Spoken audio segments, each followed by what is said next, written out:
Hi everybody, this is the video for lesson 4, and we're going to get started with the opening exercise. So we're going to try and explain why this triangle right here is going to be isosceles. We know that we can prove something is isosceles if the triangle has two congruent sides or two congruent angles, because that will prove that it's isosceles, because that's an important fact about isosceles triangles. Now we can prove that that's true because in this circle here, AO and OB are both radii of the same circle. Okay, they're connecting the center to points on the circle. So we know that all radii are congruent. So that means that AO is congruent to OB. And that tells us that triangle AOB is isosceles.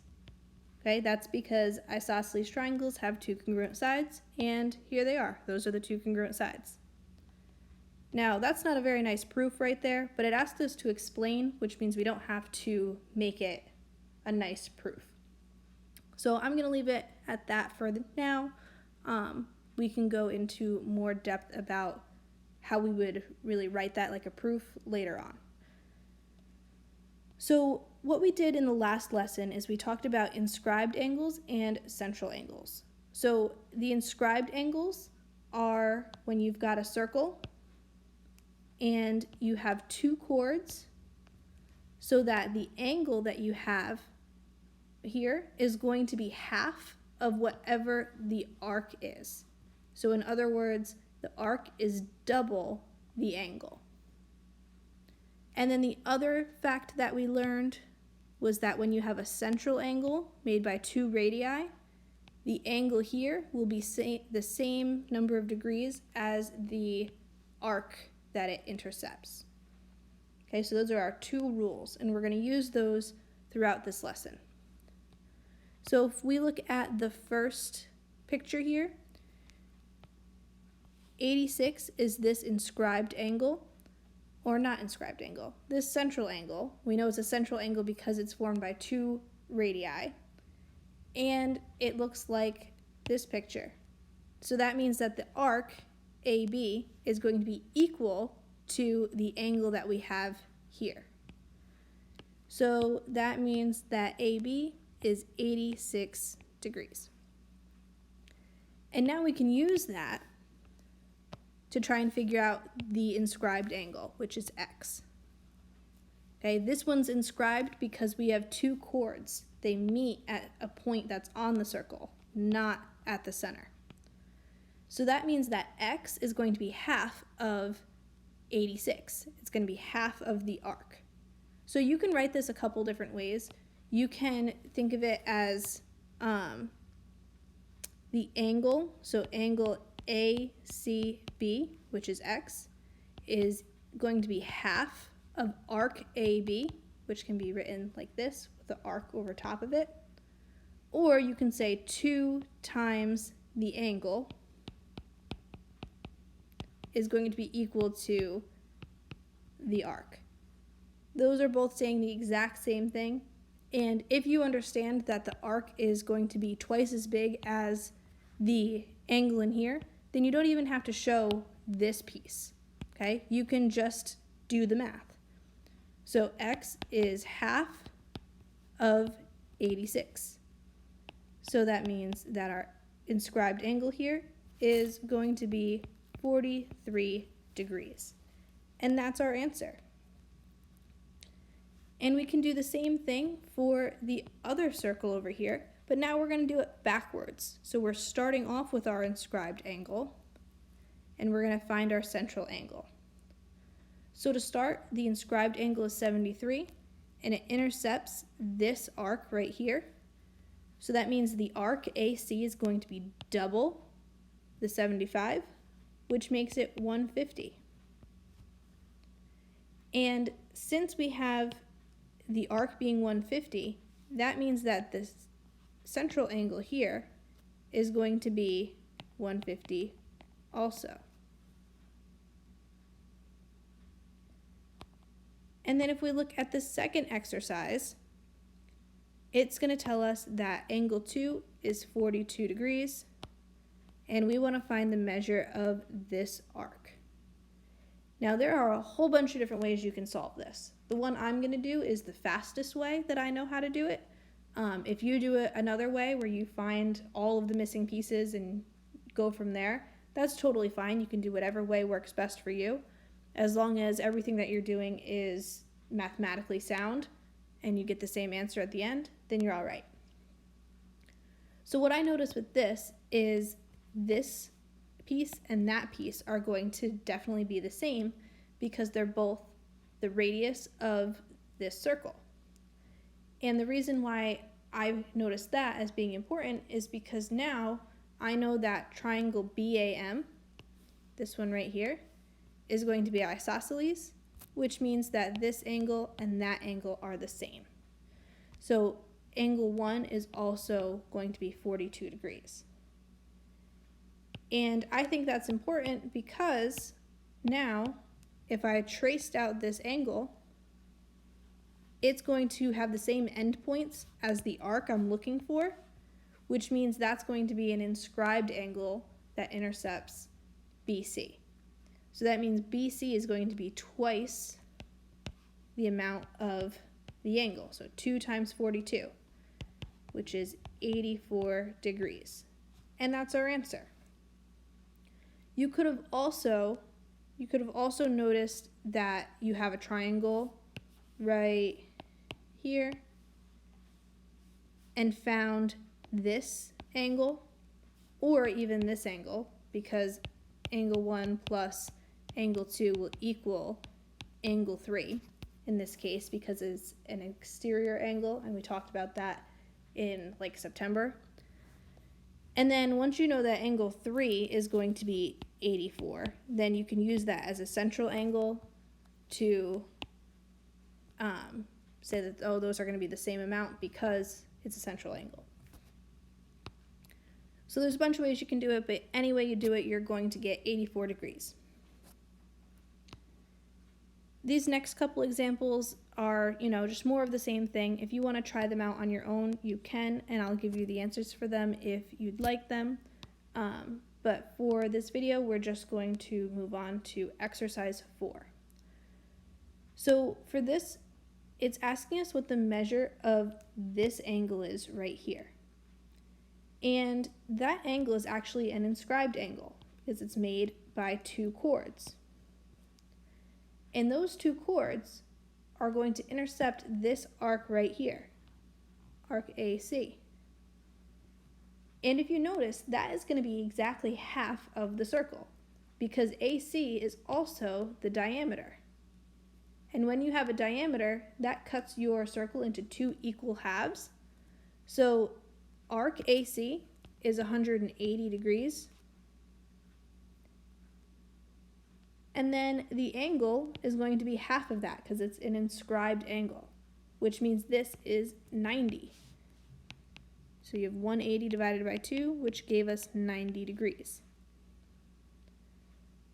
So that's something that'll be interesting for us because if we've got a triangle that's made by 2 chords and the diameter, it's always going to be a right triangle. Okay? And I'll show you a couple more examples of that. So I'm going to just put in some random lines here. But look what happens. If I have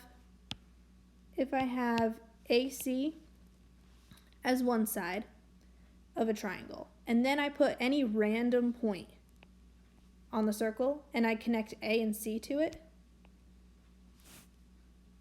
that angle is always going to be 90 degrees. Okay? Don't believe me? I'll show you again. Let's put another one right here. Connect them. 90 degrees. One more. Let's do one more. Let's do one that's super close to C. Connect it here. Connect it here. Still 90 degrees. Okay? And it'll always be 90 degrees because when it's that 90-degree angle here, it's inscribed to the same arc that's formed by the diameter. So that's always going to be 180 here. So that's always going to be half of 180, which is 90. Okay? But just by drawing in those extra lines, we can see how that kind of looks correct also. So now it's telling us that AB and BC are 10 and 24. So this is 10, this is 24. And we want to find the measure of AC, which I'll just call that X. So that's this length here is X. So now we have two sides of a right triangle and we're looking for the third side. So we get to do my favorite thing. We get to do Pythag. So that's A squared plus B squared equals C squared. And we're going to do the two legs, which are the two sides that touch the right angle. Those are A and B, and the hypotenuse is the one across from the right angle, which is C. So we've got 10 squared plus 24 squared equals X squared. And if you solve, you're going to end up getting X to be 26. Okay, so that means the measure of AC is 26. And then the last part is asking us to determine the measure of arc BC. So arc BC is this piece here. And the only way we know how to find the measure of arcs right now are if we have a central angle or an inscribed angle. If we had a central angle to that arc, it would look like this, and we would be looking for this piece. But we don't have that. Those lines are not in our picture. But what we do have is this chord and that chord, which means this angle here is an inscribed angle. And we can find out what that angle is by using trig. So I want to find this angle, which I'm going to call theta. And if we were using trig, we can do sine, cosine, or tangent. And we can use SOHCAHTOA to figure out the missing angle. Okay? For this example, we actually have all three pieces. We have 24, which is the opposite. We have 10, which is the adjacent. And then AC we figured out was 26, which is the hypotenuse. So you can do any of these three trig functions and you'll find an answer for theta. For me, I'm going to use tangent with opposite and adjacent because I know that the 10 and the 24 are definitely correct. Okay? We might have made a mistake over here in this section of it. So if we made a mistake, then at least we're going to be using numbers that we know are correct for this part, and we'll get this part right, even if we got the other part wrong, which we didn't, by the way. We did get it correct. It's 26. But I'm saying just in case if you were doing it on your own and you weren't sure about something, always go with the ones that you know are correct. So if we're going to do tangent for this, it's tangent of the angle is going to equal the opposite over adjacent. And we want to find the angle, so that means we're going to have to press the second button. We're going to do arctan. So we're going to arctan the tangent, which will cancel out tangent and leave us with theta. And whatever we do to one side, we do to the other. So we're going to arctan the fraction. And when you put that in your calculator, it's actually going to look like this. Right? We've got that little -1. And that is going to equal about 67.38 degrees. So that is the angle. That's theta, this piece right here. But it's asking us for the arc. And we know that the arc of an inscribed angle is going to be double the angle. So we're going to take this and we're going to multiply it times 2. And that will give us the arc. That will give us BC. So times 2 is going to give us, to the nearest tenths, will be 134.8 degrees.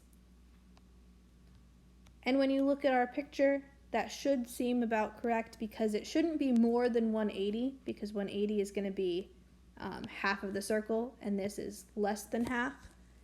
But it is the bigger side out of our 2 pieces, so it should be more than 90 also. So it seems like it's about the right number. For the next piece, we have parallel lines. So it says that DC is parallel to BA. So this line and this line are parallel.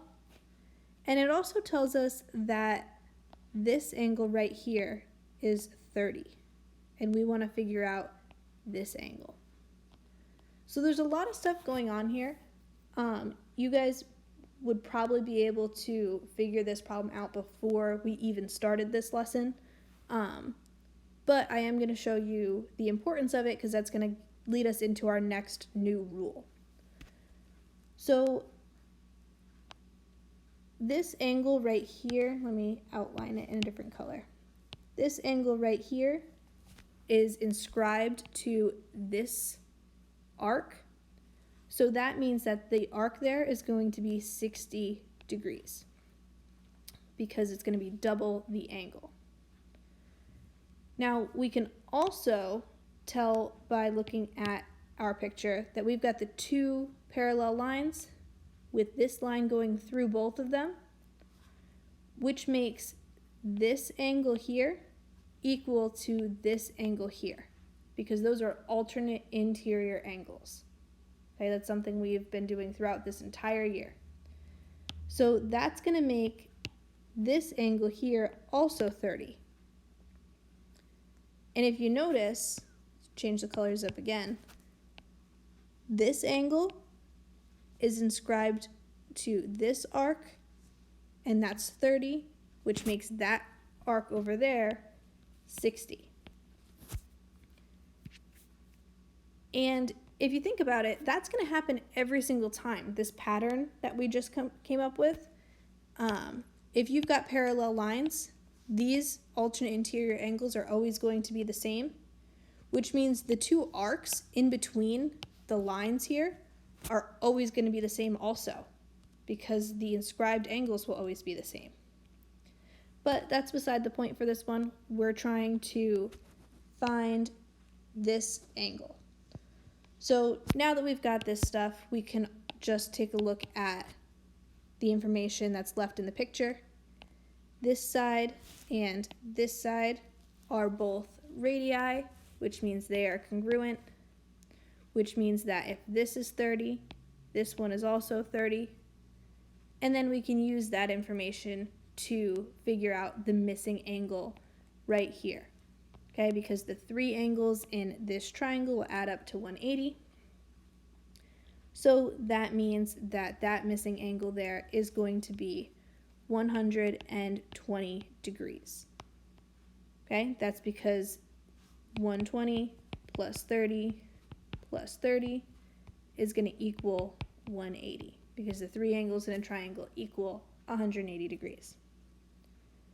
Okay, but what we learned from this is that if we have parallel chords, they're going to intercept arcs that are equal in measure. So if we look at this last example here, these parallel chords are going to intercept AC and BD, and those 2 are going to be the same. Okay, so if we take a look at this picture, we have 42, which is inscribed to this arc, which means that arc is 84 degrees.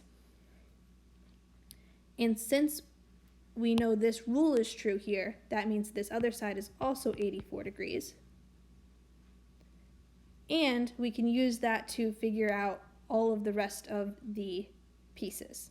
Okay, it tells us in the problem that AB here is 20 degrees, so we can figure out that CD is going to be, if we call it X for now, we've got 84 plus 20 plus 84 plus X equaling 360 because it's a whole circle.